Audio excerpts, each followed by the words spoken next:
Hello. Yeah. Char.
Estimate sa kuhan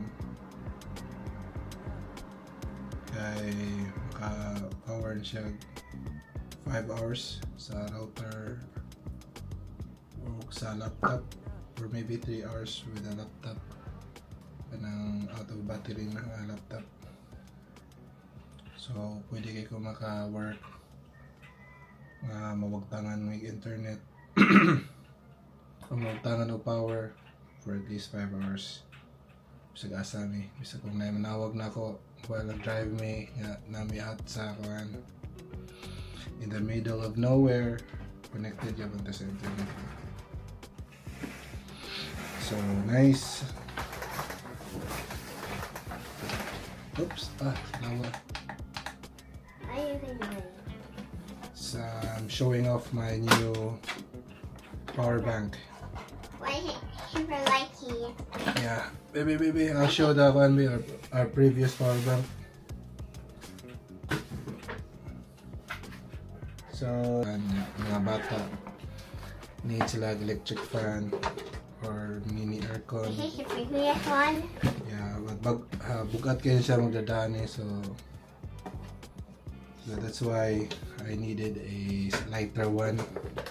But this one, naggamit kasi lang siya. Power niya siya kana rice cooker o kuan, TV isa pa. So yeah, more to. So ang model sa kuan, ang model dai kay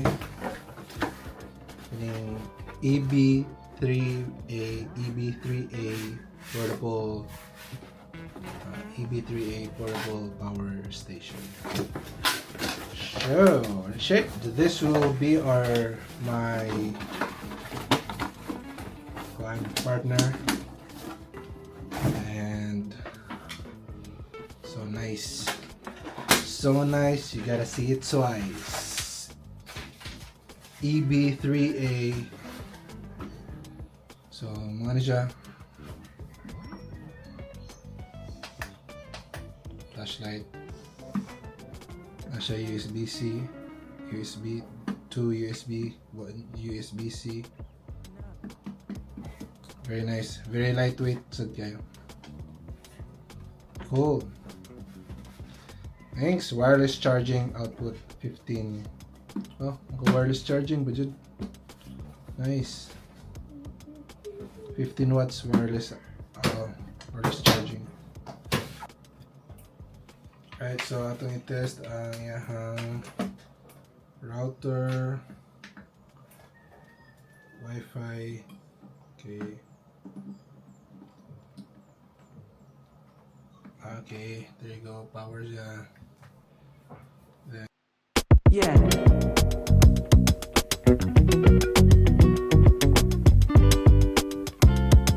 alright, for the wireless charging, we have to turn on the DC output.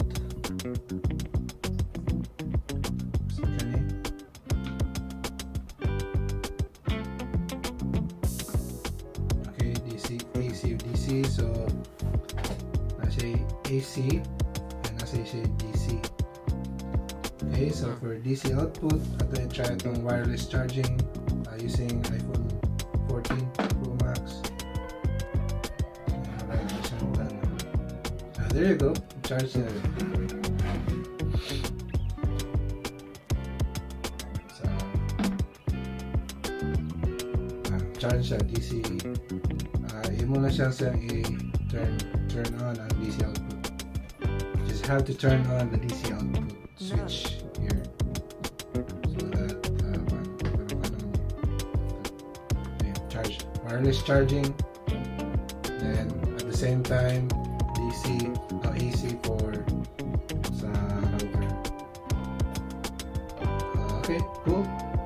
Working, nice, and happy living.